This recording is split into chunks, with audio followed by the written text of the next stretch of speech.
There's my mic. Do y'all hear me now? And what about Ableton? Are we good? Okay, great. So today is all about harmony. I would like you to start by setting up an empty Ableton session and picking some sound. I've got a piano going on and a choir, so we can hear some sustained sounds too. Doesn't matter too much. Just pick something that sounds good enough that you want to, sounds good enough that you can ignore it and it doesn't compete for attention with the notes themselves.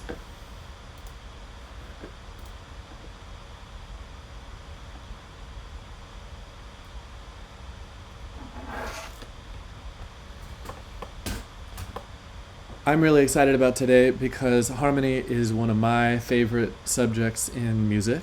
It's when I first really started making music my own, like my own pursuit, my own passion.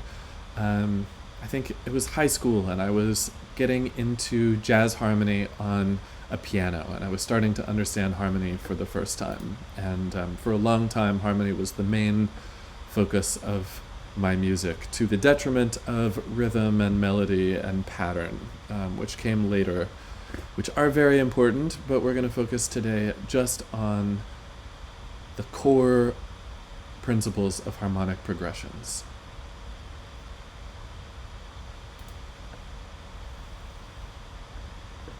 So there are notes for today's class. Ta-da! They're down below. There's a link under today's class on Twitch here. So click on that if you want to follow along. First, we're going to do the fold scale trick to constrain our pitches to a single scale. So I've done this a couple of times in classes. If this is your first time and you've missed it, watch here. I'm going to go kind of fast. If you miss it the first time, just pop over to YouTube, click the link here in the notes to watch this tutorial that I've made that'll walk you through it again. So here it is quickly. You make an empty MIDI clip by double-clicking on a clip slot. And then here in the MIDI roll, I'm going to call this both the MIDI editor and the piano roll, which are kind of the same thing. Then you click in a C major scale, which is all the white keys. Then you select all of these notes of the one octave of the scale, Command C to copy, or Control C on a Windows, Shift up arrow to transpose it up an octave, and then paste to replace what moved. So I'll zoom out so you can see it. Transpose up with Shift up arrow, and then paste to replace it. Transpose down, down. Sure, why not? Super low, super high. No, you know what? I'm going to keep things simple today. We don't need all of these octaves. This is a plenty span for us to work in, maybe from C2 to C6. So once you've made all these notes, which is a C major scale through several octaves, then we're going to move it outside of the loop area. So I'm going to move it to the left of 1, which you can do by bringing the start point back. I'm just dragging down to get -1. And then I can scoot this outside, and then I'll start back at 1 again. So now this loop area is all we're working in. But we have this unused space on the left that's not going to get played, but it houses our scale. So if you want to not work in C major, but say you want to work in E major today, you just grab the bottom note and drag it up to E. Now you have E major. If you want to work in a minor scale, it works just the same. Just add an let's see. Basically, C major is A minor. So this is used for, you can use this for major scales and minor scales. And if you want to reckon an exact scale, like if you want to do D minor, basically you take the major scale a third above. So C major is the same as A minor, F is the same as D minor, blah, blah, blah. Don't worry about too much about this today. Just get some scale to work in and know that you can write major music and minor music in the same set of pitches. It's all about which notes you emphasize. Okay, then you hit the fold button up here. Let me give you a little more size here. You hit the fold button and it will hide all the notes that aren't in this scale. So my approach today is exciting to me because I'm like a theory nerd, but I don't think that teaching a whole bunch of theory is the most practical way to doing this in Ableton. So I'm kind of inventing a pragmatic, hands-on, I don't know. Yeah, it's more pragmatic and less theoretical version of how to get good chords. So there's theory baked in, but I'm trying to think about ways to have it emerge from processes of working rather than theoretical understanding. So feel free to ask me in question time about re-explaining anything that I may be taking for granted about your knowledge. But let's zoom out real fast. We've got this scale. Now that we've folded it, we are working in pitch space that is constrained to a scale. And in that case, we call it diatonic. Diatonic means within a single scale. And all of our rows now are steps. And they're diatonic steps, meaning they're not steps of every possible note, as if fold was open, but they're steps of the scale. So later we'll break out of a scale and I'll talk about chromatic steps, which are every single step of semitone. Semitones are every half step of the piano. But for the first whole bunch, we're just going to talk about diatonic steps. So these are steps. These are leaps. Anything that's not adjacent is a leap. And I think that's all of the theoretical framework I need to give you to get into our first big idea.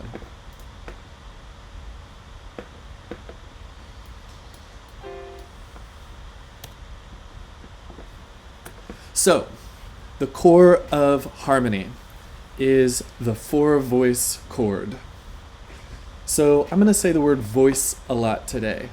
Voice doesn't necessarily mean a singer, but we're going to make a chord progression and imagine our chords as if they were sung by 4 different voices, 1 per part. And so there's going to be sometimes choral terminology for them, like if we've got a chord like this, I might call this the soprano and this the bass, and if we are moving from chord to chord, this part, whatever's top, we can think of as a melody sung by the top voice. And this is the melody sung by the second voice. So we're going to be thinking vertically sometimes and horizontally sometimes, as if these are 4 independent voices. Yeah, so couple of things. Yes, the blue headphone button here. That what is the audition button, or MIDI editor preview, it says on the left. And that plays the note when you make it. I have just started using step entry, which I'd never really used before. It also uses this blue button.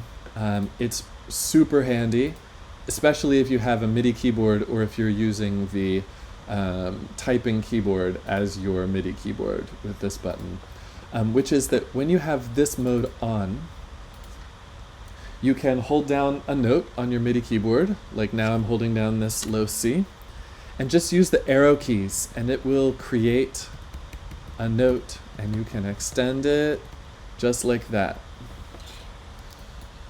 So I'll be doing that some today.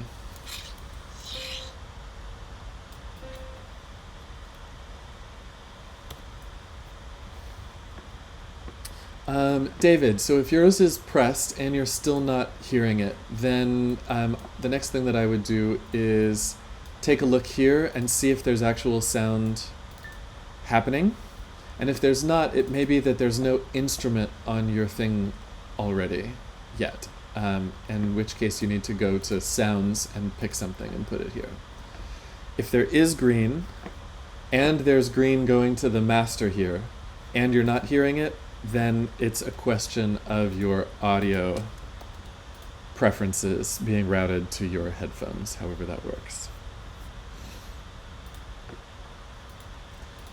Okay, so let's dive into four-voice harmony. So four-voice harmony is simple, clear, efficient. It's like the kernel of good harmony. You can add notes, you can double notes, you can make all kinds of stuff from there, but if you start with good four-voice voice leading of your chord progression, then your chord progression will have good bones and will sound great. Just so you know, I'm going to kind of touch on like more or less a year's worth of college harmony today. And so all of these things are things that we could be practicing for weeks, each one of them. So this is an overview, hopefully a practical approach that will get you getting better results very quickly. But if this is something you want to study more thoroughly, let me know. I could do more focused classes or private lessons.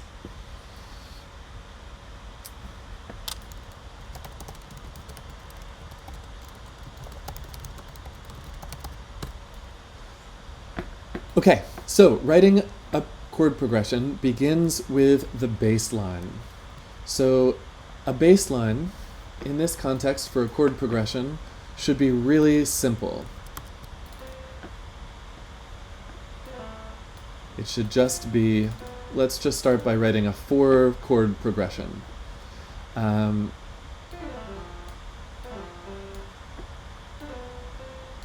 We want to make a melody out of our bass part. It doesn't really matter what notes we use. Lines are good. This is beautiful. Leaps are good too, but know that leaps of a third are the weakest root motion. Fourths or fifths are really strong, and seconds, next door neighbors, are also really strong. So I'm gonna give us a mix of things and do some scalar motion, and then let's see, like that, and a leap. So I'm using our stronger intervals, steps, and, well, this is a third, so we have a variety of motion. Okay. Step 1, write the bass line. Step 2, duplicate it up an octave. So we want this to be kind of low.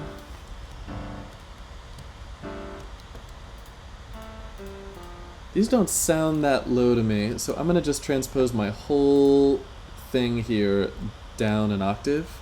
Again, transposing down, maybe I don't need to unfold. Right. To transpose down an octave, you hold down the shift and do the down arrow. Okay. Now the second step is to duplicate it up an octave. So we're going to do the same trick that we did when we built this scale. We're going to select the notes, do copy, shift up arrow to transpose them up, and paste. And then step 3 is to build a triad on top of each of these. A triad is a 3-note chord, and we're going to do it almost always by stacking thirds. So this is a unison, this is a second, this is a third, so we've got a third, and then we do that again to the fifth. So this is the root, third, and fifth. And I just duplicated these by selecting them and holding down the Option key or Alt on Windows and dragging. So, I would like everyone to take 3 minutes, get yourself oriented, make sure you have the scale done, write yourself a bass line, duplicate it and up an octave for the tenor part, and then copy it to build a triad on each note. Ready, get set, go.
Welcome back, everybody. Hope you were able to get this far. Let me know if you need help. We're going to move to the next step now, which is taking the notes from the upper three parts up and down octaves to get efficient voice leading and a nice top line. So let's talk this through.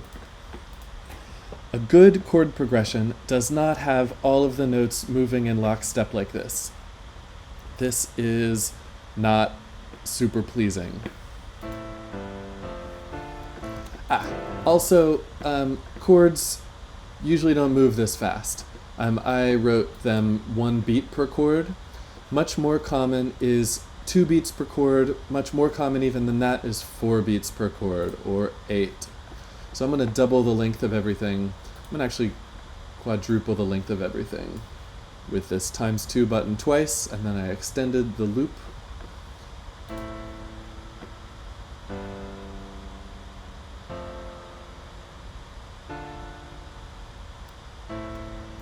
Okay, so this sounds fine, but it's not fine. It's pretty rudimentary. It's kind of third grade. You'll hear this kind of thing a lot in pop music, but there is a better way. And that is to do efficient voice leading and make a nice top line. So efficient voice leading means that for something like this, it means that we want each part to move as little as possible from chord to chord. So like in this one, all of the voices moving up all together, not very nice. We instead want to connect things with a smooth motion as possible. So, this is pretty smooth because they're all moving together. But we also don't want things moving in lockstep. So everything moving in parallel like this is boring and inelegant. So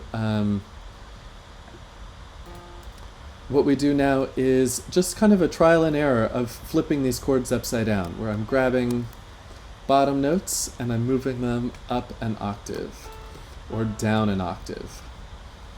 So this is a lot better because we've got efficient motion, not lots of leaps here, for example. And we've got a little more variety. So instead of everybody moving in lockstep every time, this time we've got a soprano note that moves up, this time down, this one the same. So we have some variety here. Let's listen.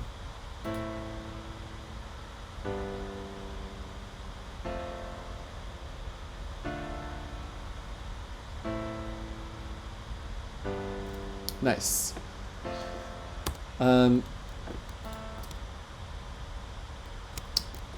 One thing I don't like about this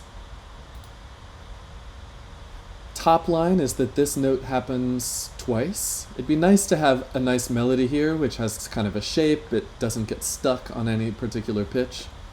So we can experiment with flipping these upside down more to get different top lines and see if we like any of them better.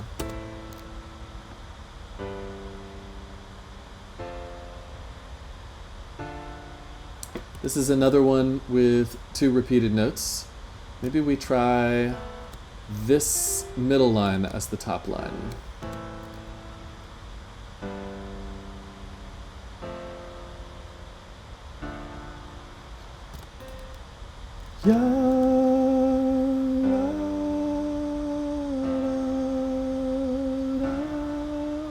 This one's not a great melody because it's just one thing repeated twice, and so it doesn't have a single arc. So we don't have a perfect option here for a great top line. So you pick your favorite at this point.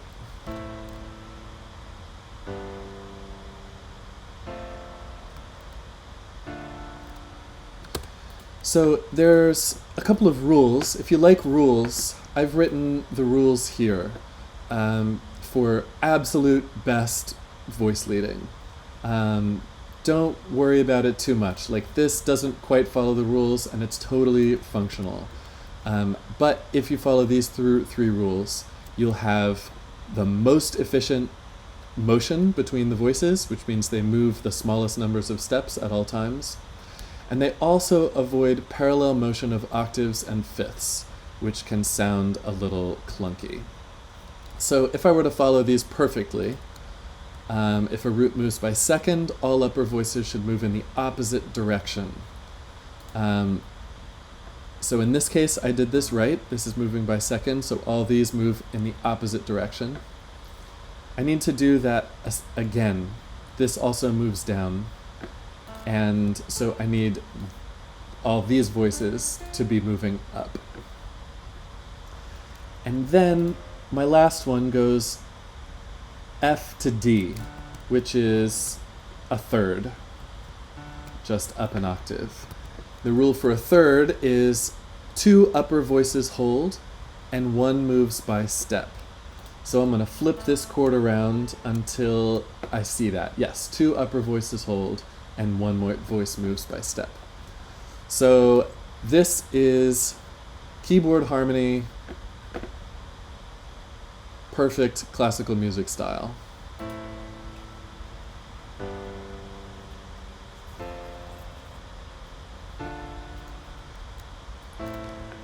Remember how I said that motion by third in the bass, or sixth, which is an upside down third like this, is the least strong motion, harmonic motion of a bass line? And you can see exactly why here, because when you do that, only one of the notes changes. So actually these 2 chords are pretty similar because they have 2 notes in common.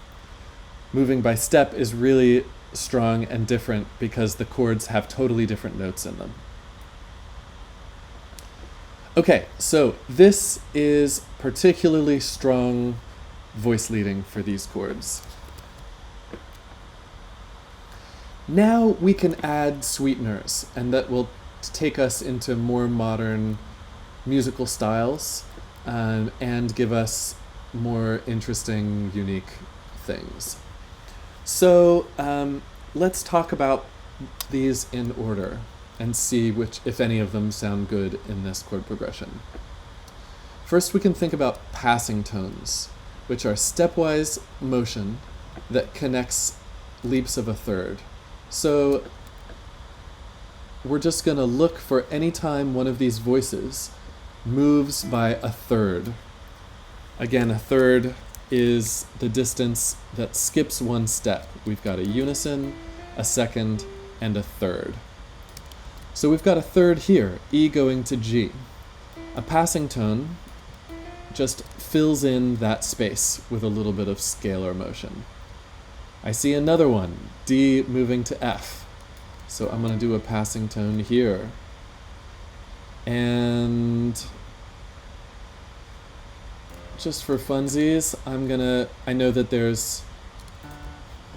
this is a third, like I've been talking about, F to D. So maybe I'll make a little more interesting bass line here and leap up to the F here and do a little passing tone here.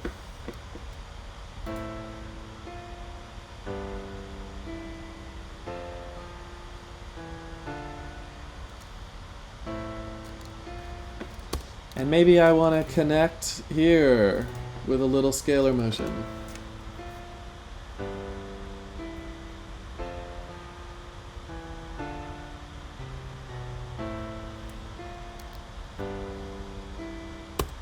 Okay, so let's take a break and work on this on your own. I've just rushed ahead a lot. As I told you, I love this subject, and my exuberance is getting the best of me. So let's go back to step 4 in your own project. We're going to try to go for efficient voice leading and a nice top line, again by taking the bottom note and flipping it up an octave on different chords in order to get that smooth nearby motion, contrary motion sometimes, just get some more independence and variety, and then flip the chords upside down by jumping the bottom note up to the top to find which of the voices you want to be in that all-important top line. And then spend a moment filling in thirds with passing tones like this. Hey Dreadbone, the notes are linked in the panel below that says this class. So I'm going to give you 3 minutes for this and put those instructions on the screen.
Welcome back, everybody.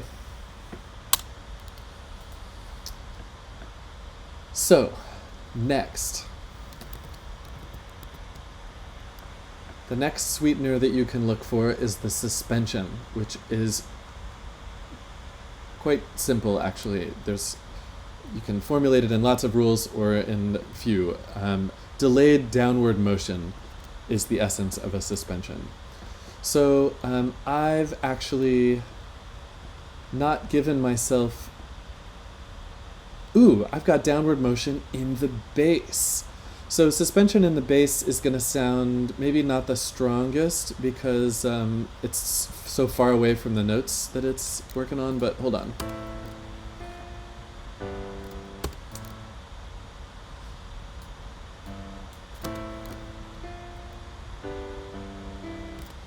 Yeah, this is nice. So I'm going to delay the arrival of the bass. So you're looking for any time a voice goes down, and you just delay it.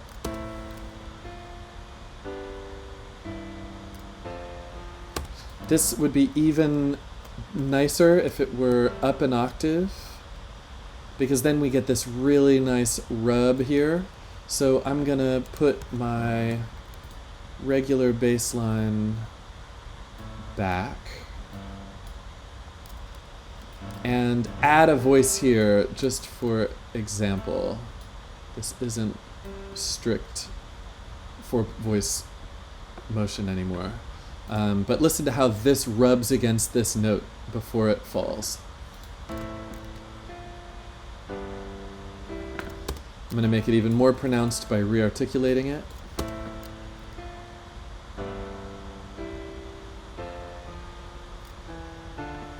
Yeah. So classical music's full of suspension, but also pop music. When I think of like pop piano playing, there's tons of suspensions like this. So I'm gonna take it away just because I want to stay in my four voice land for the moment. Maybe I bring this down so I get some downward motion here. I'll also want to do this down so I keep my smooth voice leading.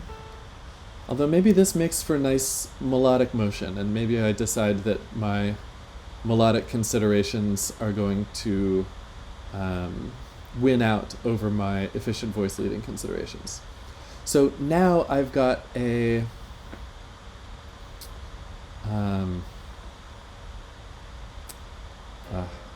adding too much stuff already. Okay, so here I've got stepwise motion down. So again, I look for it and I say, okay, here can be a suspension.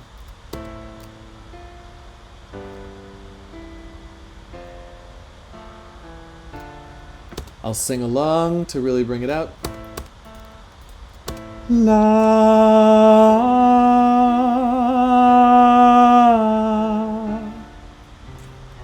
These are super, super expressive. It's not quite working so well on the piano just because the sound is dying away, and so there's not so much of it left. Really what you should do is swell into a suspension like this. Okay, I would like you to spend just a moment looking for downward stepwise motion and see what it's like if you delay it. We'll do like 90 seconds on this one. Ready, go.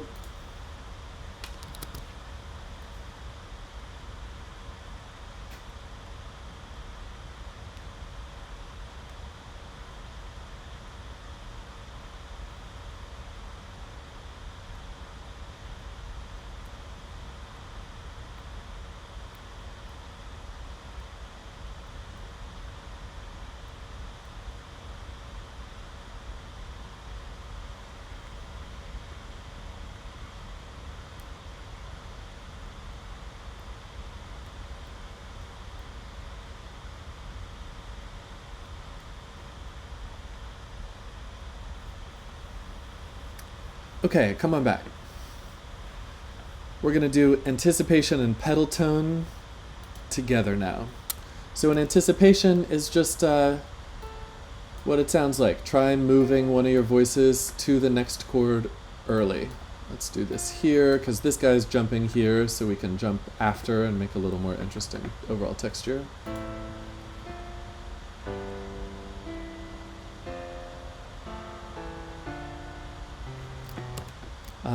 That's fine. I don't know. Anticipations aren't...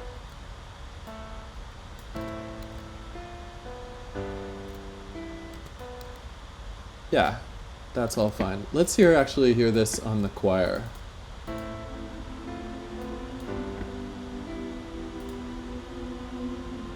There, so now the suspension is a lot more noticeable.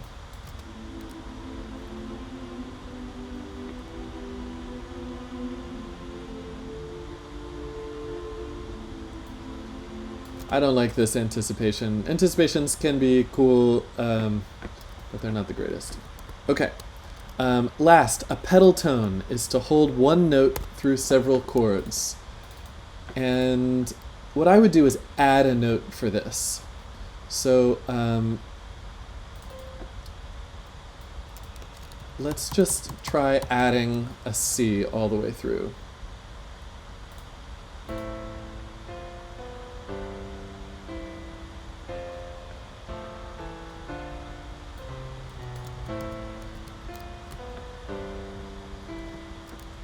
So some are going to work better than others, and there are reasons, but trial and error is going to suit you best here.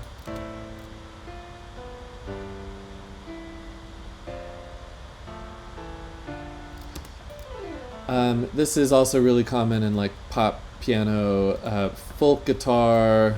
Lots of music does this.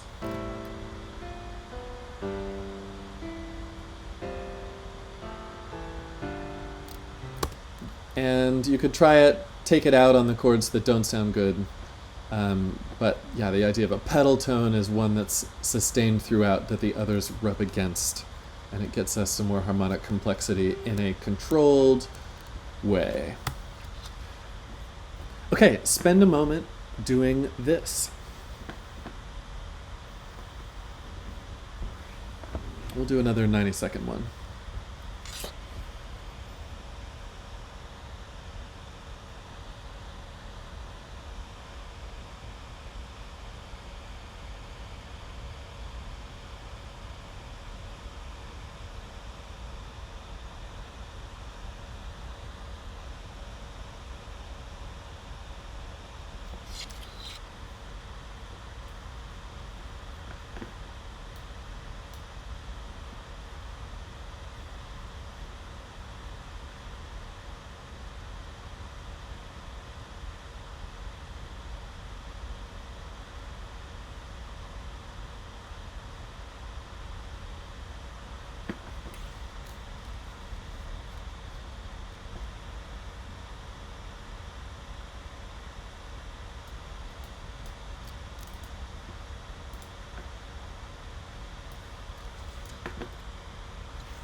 Okay, maybe you find something nice there.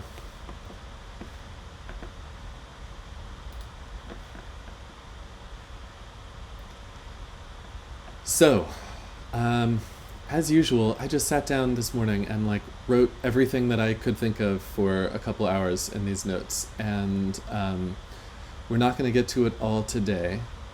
So yeah, let me put the idea again in your head that we do more of this in this class, or I do like a special harmony course that maybe you'd want to sign up for, or you want to do private lessons, something like that. Yeah, lots of ideas. We could spend a lot of time practicing and refining every single one of them. But this is like the whole brain dump of how I think about harmony. Okay, so we've worked in 4 voices to make this kernel of strong harmony. From here, we can do all kinds of things to make it more unique. What's great about this is that the harmonic function is really clear, the voice leading is beautiful, there's nice colorful details, but it's also a little bit generic. And so, of course, you can dress up a basic progression like this in all kinds of ways, just with sounds, with orchestration, with synthesizers, whatever. But there's also things you can do with the chords themselves to make them more interesting and unique. So the first thing to think about is doubling. So any of these lines could be doubled.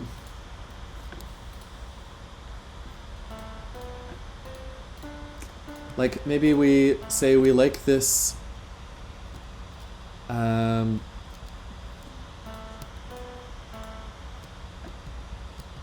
this line is our tenor line. Maybe we double it up an octave. So I'm going to copy it, shift up arrow and paste.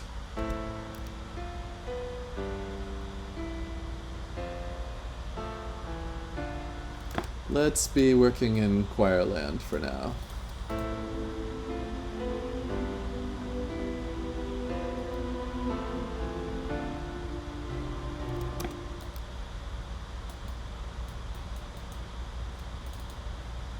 Why is this note so quiet?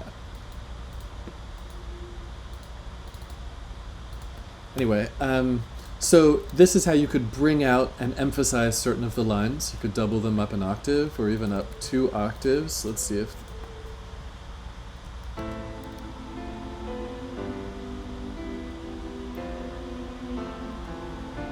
Okay, so this choir patch doesn't have a very good upper range. But the chord that's the most prominent to our ears is the top part. If you are wanting to really make this sound right, you would make the top part a little bit louder also. Yeah, so the top line is going to be the most clear. The bass is going to be like what connects most with our heart. And the top line is going to be what's most noticeable to the ear, what the ear is mostly going to focus on. Class notes are linked below under today's class. If they're not there, you need to reload the page or click that link. Thanks. Okay, so that's doubling. Think about balance, though. If you have, like, if we take this part and we double it in several octaves, I'm going to take it in the piano sound. And yeah, double it in a whole bunch of different octaves.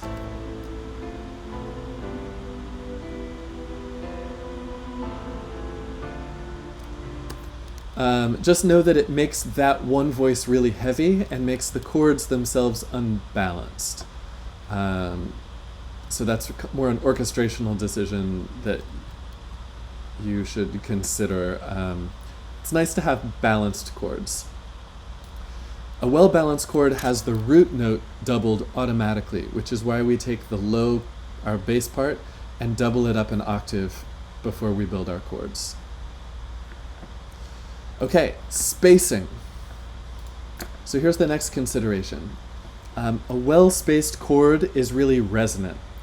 Resonance has a natural shape, the harmonic series. You can read more about this here, but the harmonic series is basically a chord that all tones resonate at. So if I sing this note, actually all of these notes are sounding quietly, and our ears glue them all together into one rich tone. But we have this whole series of natural resonance that comes from how oscillations get divided mathematically. It's mind-blowing.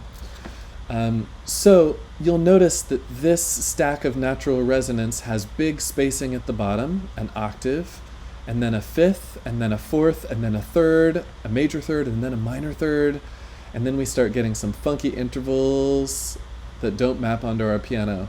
But basically it goes from large spacing to smaller and smaller spacing. So a chord that's going to be really resonant roughly does this as well. Big spacing from the bottom part to the next part, and then smaller spacing above it. And we can be kind of loose about that. Up high, more things are forgivable, basically. So if I take my middle voice, there are really nice chords that have wide spacing up above.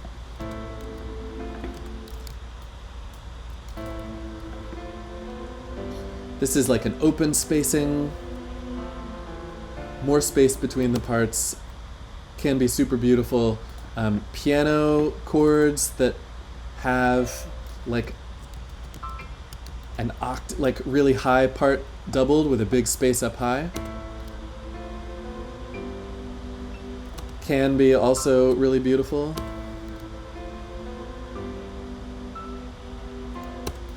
But what you don't want to do is have little small spacing down below, which is why we put an octave between the bass and the tenor part.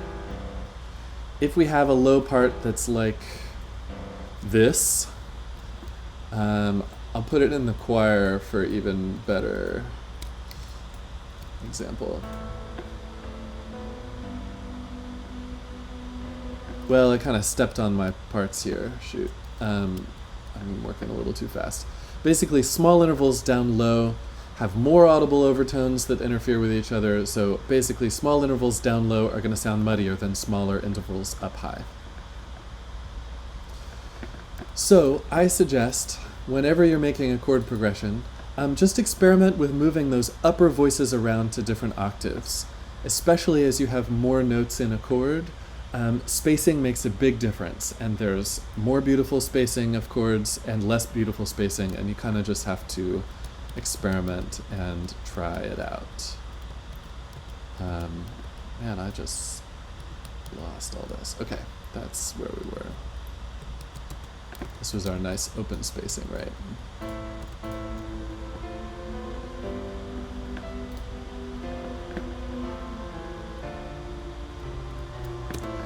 Cool.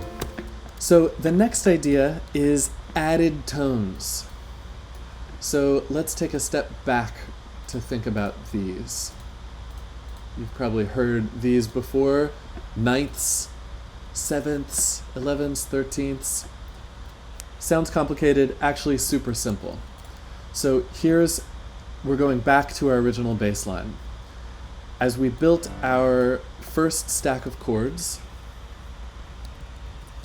we did an octave up for the tenor part, and then we took these and we made the third and the fifth. We could keep going in thirds and do sevenths.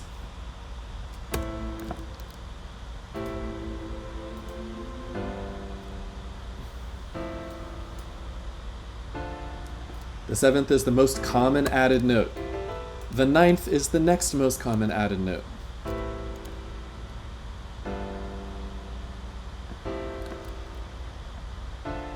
So a little ugly because they're all moving in parallel, but we can easily make this better with our flipping notes around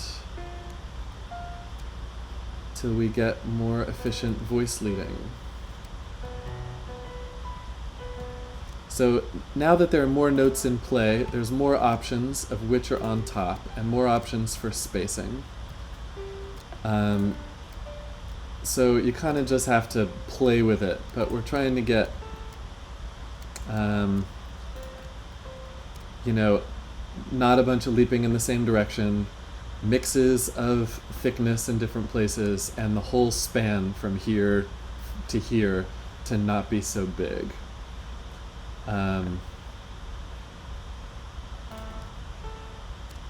and maybe some common tones between chords. This helps make, whenever we can, we want to hold common tones.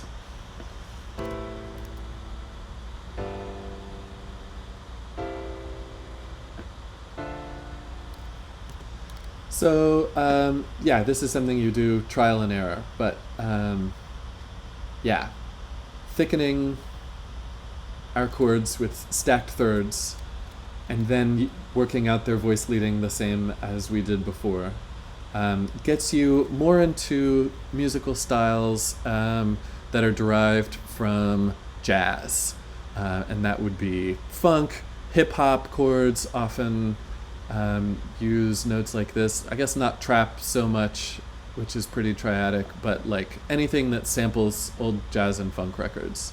You want to add sevenths, ninths sometimes, but this is something you really kind of do by ear.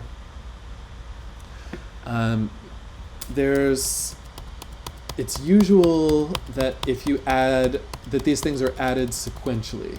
Like if there are sevenths, if there's a ninth in a chord, there's usually also a seventh in that chord. That's true for styles that derive from jazz. But ninths without sevenths are also, they're more a sound that kind of sounds like Hollywood pop music to me.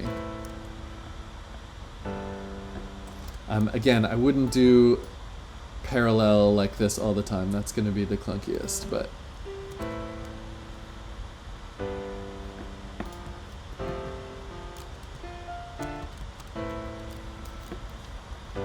this is how you get those kind of bittersweet chords that you hear a lot.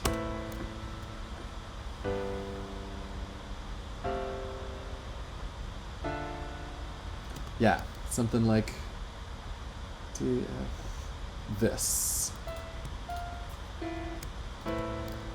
They can be close, they can be open. Yeah, that's nice.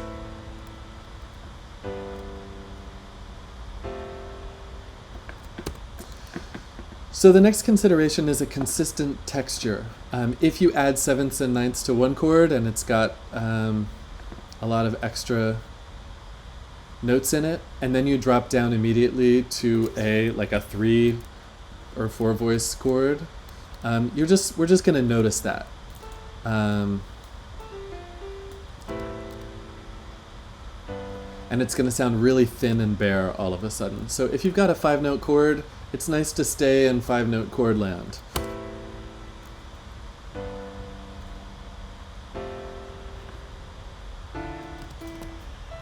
That said, it can be dramatically nice to all of a sudden go from something crunchy and close to something wide open.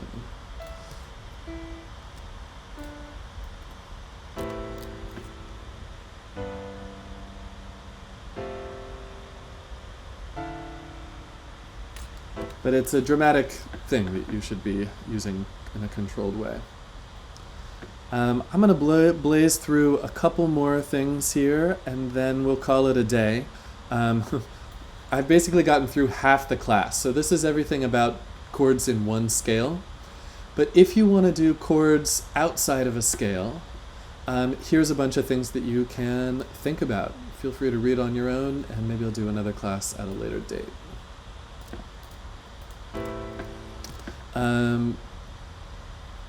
Let's see, what's the last thing I want to offer? Oh, suspended chords. This is just where you take the third note of the scale, so this was 1, 2, 3, and you move it up. Let's do it on all of these. So the B was the third, we'll move it up. F, the A was the third, that's going to sound a little funky. Let's leave this. And the D, here the F is the third, so I'm going to make it a G.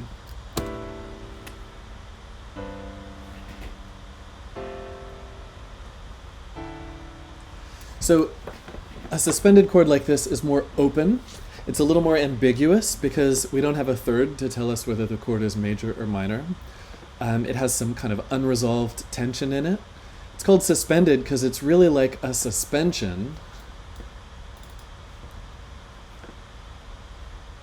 This is that third, and this is the fourth, and it's just delayed. So it derives from this suspension idea of the third getting, when it's the third getting delayed in its descent.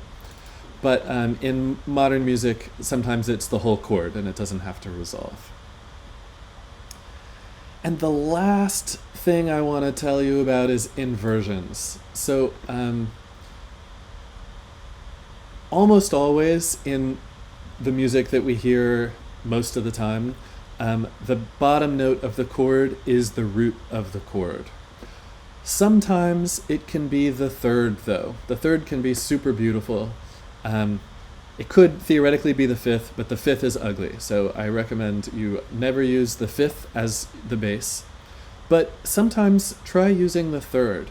So let's go back to our simple, well, we just have to think. The third note above our G is B, so that's the B here. Try swapping the bass with the third sometime.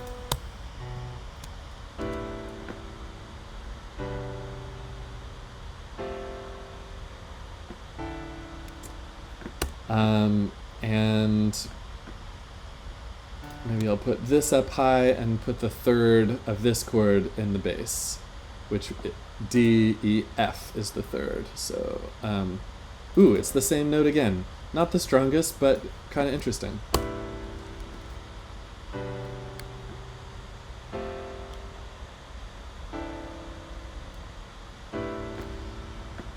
So if you want to do an inversion like this, which just means putting a different note of the chord in the bass than the root, try it by swapping it with the third. But don't just move it, swap it. And that way you retain the right doubling of voices, where basically your root is doubled somewhere in the chord. Okay, it's 2. Thank you guys so much. This was really fun for me to put together, and I hope it was useful for you. I'd love to hear chords that you write with this. If you want to make anything and drop it in the Discord, I'll be sure to give it a listen and offer my thoughts. The Discord link is down below. Discord is just a chat room that we can keep in touch with through the week. If you're new, thanks for coming. Please hit the heart button above if you want to follow the channel and keep in touch. There's also an email list that you can sign up. There's a link below to my webpage for the course, and you can sign up there. I'm trying sending fewer emails. I feel like I'm just sending you guys too many emails. So I'm going to send one a week and see if anything bad happens. Yeah, so I'm doing lessons on all kinds of topics. Click on wherever the link is below from my webpage, and you'll see I've done like dozens of classes at this point. All the classes are still online. All of the ones since I've been on Twitch are just under the videos tab above. I also post everything to YouTube, and you can follow me there on YouTube. Elliot Cole is my YouTube name, and my real name. So let's see, what else? Oh, this all runs on my own motivation and enthusiasm, and that motivation is fueled by a couple of things. It's fueled by hearing from you, being in touch, participating in the chat. Makes me feel like there are people actually out there and that this is useful. It's also fueled by the enthusiasm and excitement of getting a donation out of the blue, which happens sometimes, and I really appreciate it. So every time I get a donation, I'm just like, hell yeah, I can't wait to do this some more. So help keep my enthusiasm alive. Drop some money in the hat down below. Also, just saying hey, participating, letting me know that you're here and you're doing it, makes me feel like I'm not just talking into the void. So thank you so much. This is fun. I'm going to do this class again at 7 p.m. today, so feel free to hop in. Oh yeah, and I'm doing a performance. It's also going to be here tomorrow at 7 p.m.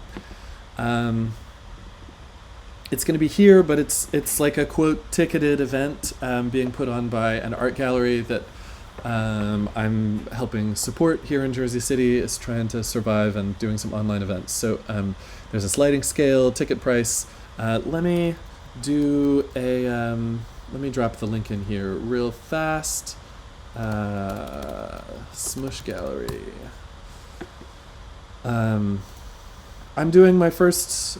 It's going to be my first streaming performance ever, and it's my first solo show in many years. I've mostly played with friends. That's my favorite way to make music, is playing with friends. So I haven't done a solo show. I have a bunch of new music. I'm figuring out how to do it live. It's going to be a big experiment. It's going to be good in some ways, and I'm sure rough in some ways.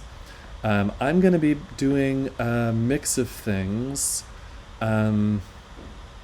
Electronic music that I've made. You'll see some things that I've been developing like in the class.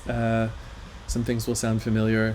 But I'll also do some singing and playing guitar, and I'm digging back into my push. So I've got an Ableton Push 2 controller that I'm relearning how to use. So I'll be doing some kind of like live producing DJ effects stuff as well. Trying to make a show out of a bunch of tracks that are just pre-composed. So yeah, if you again, the concert will be left up on the video stream under Twitch, so you can catch it later. You can buy a ticket if you want to support and watch it later. Get one of those GoFundMe tickets to support the gallery. And I'll stick around for a few minutes now and answer questions if you want. Thanks so much for your participation in the chat. Thanks for your thanks. It's a real boost. Cool. Yeah, I mean, the push is really beautifully designed. It's kind of an ideal Ableton interface, in my opinion, which makes sense. It was designed by the Ableton people. It's unnecessary. You can do everything on the push directly with your mouse, but it is really nice to be able to spend time working with your hands more. And it's definitely coming in handy with this performance, as I'm going to try to click as little and, do instruments as much. I don't have a big enough desk for my push either, but I've put it on a music stand, actually. Can you see that?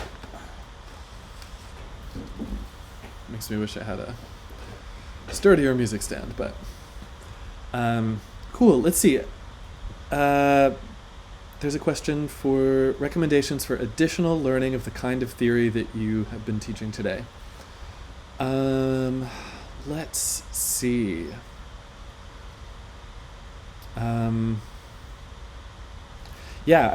The textbook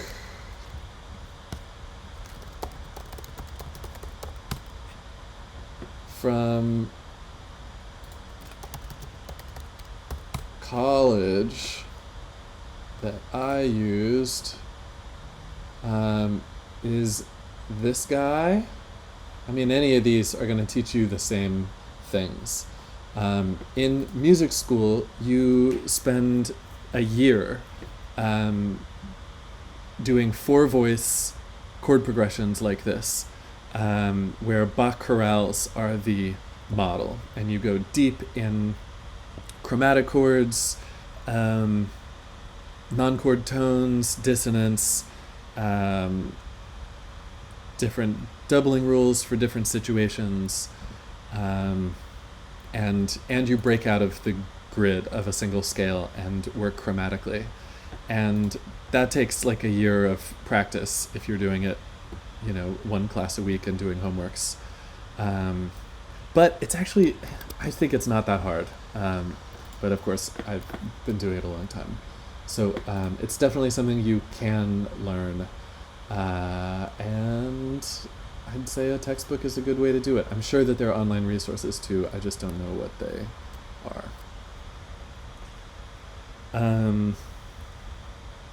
Yeah, Tovio Jano. EDM music seems to invert the way music sounds since the bass is much more prominent than the melody.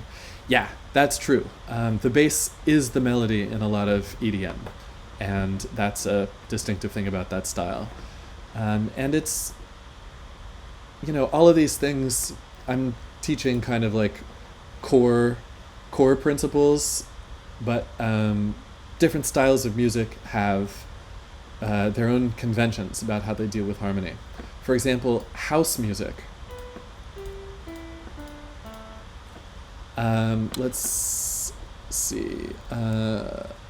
House music is all about transposing one chord chromatically. So I'm going to turn fold off and take this chord and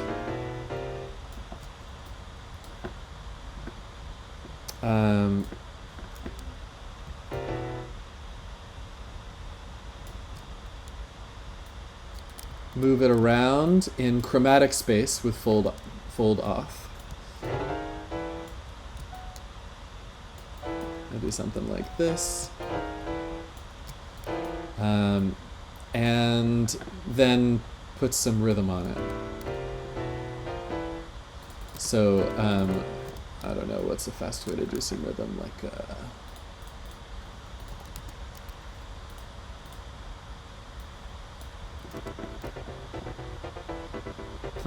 this is not.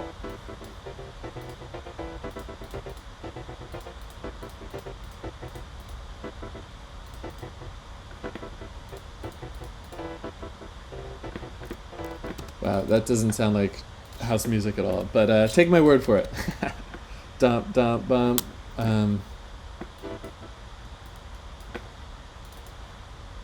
Yeah.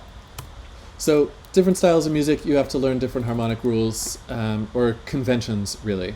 But the core principles are as much about how we hear and how consonance and dissonance works, that it's worth learning to underpin all of the other stuff.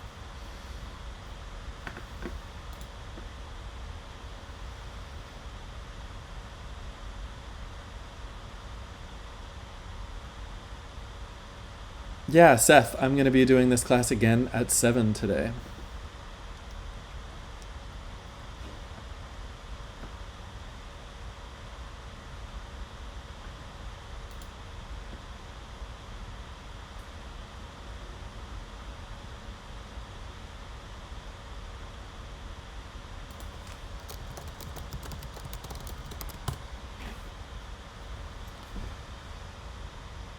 Cool. I'll just say one other thing that gets me excited to keep doing this is more people coming. So if you want to spread the word, I would appreciate it.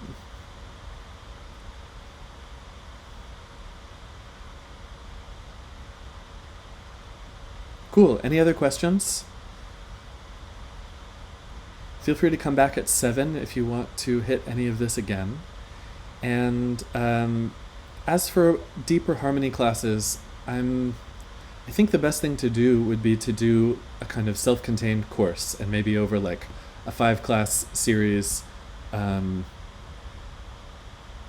do something pretty deep.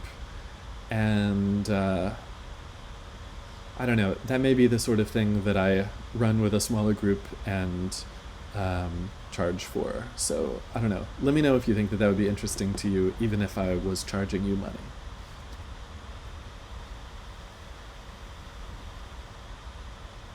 Cool. All right. Thanks, everybody. So Wednesday, class concert. I'll teach, I'm performing Wednesday night, 7 o'clock. Thursday, we will do more synthesis stuff. I want to dig into the Ableton instrument analog, because that's the one most similar to the one that we worked on last week.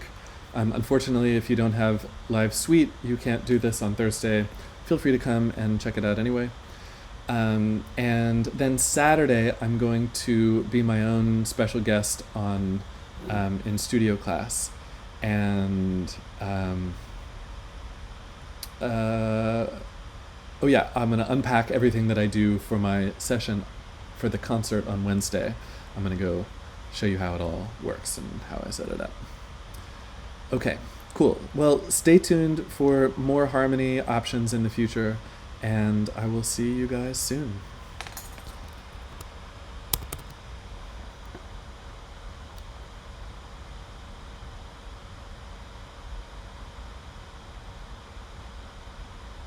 Adios.